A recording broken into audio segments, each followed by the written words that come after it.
A lot of us are familiar with Flagler's Overseas Railway, from Miami to Key West, but what exactly was located at the end of the line? Although passenger traffic to Key West and beyond was highly publicized at the time, in reality, there were very few passenger trains on the Overseas Railroad. The FEC timetable for January 8, 1930 only shows 2 passenger trains with Key West as their destination.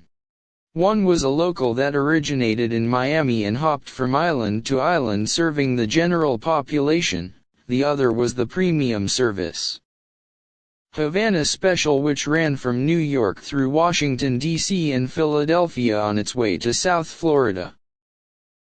The main reason for the construction of Trumbo Point was freight.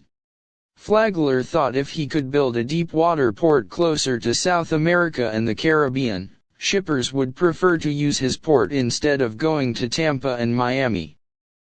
The freight traffic going to and from the islands could be divided into 2 basic types, consumables, and import-export.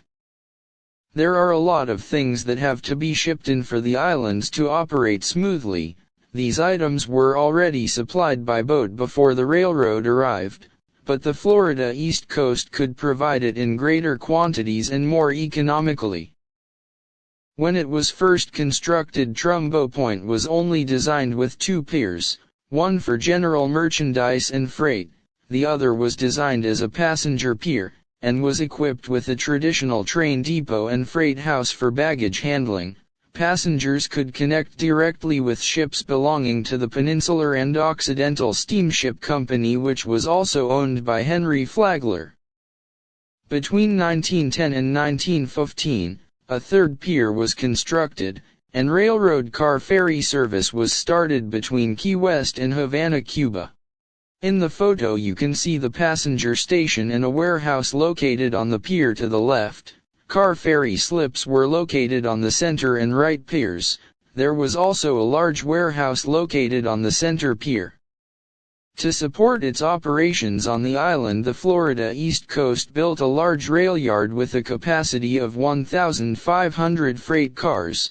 There was also a small blacksmith shop, carpenter shop, and machine shop. Locomotive maintenance was done in a 1-stall run-through type engine house. Locomotives and passenger cars were turned on a white track. There was no turntable or roundhouse in Key West.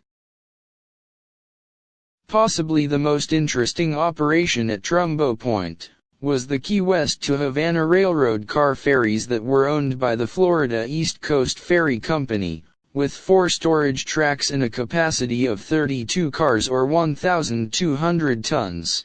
The 3 railroad ferry boats could move between 300,000 and 400,000 tons of freight annually. While the 1935 Labor Day hurricane ended rail operations on Trumbo Point, the story isn't over yet. After the hurricane, the land at Trumbo Point was sold to the U.S. Navy. It is currently operated by the Navy and the Coast Guard. This video has been sponsored by Mike's Mixed Store. Check them out by clicking the link in the description. Thanks for watching.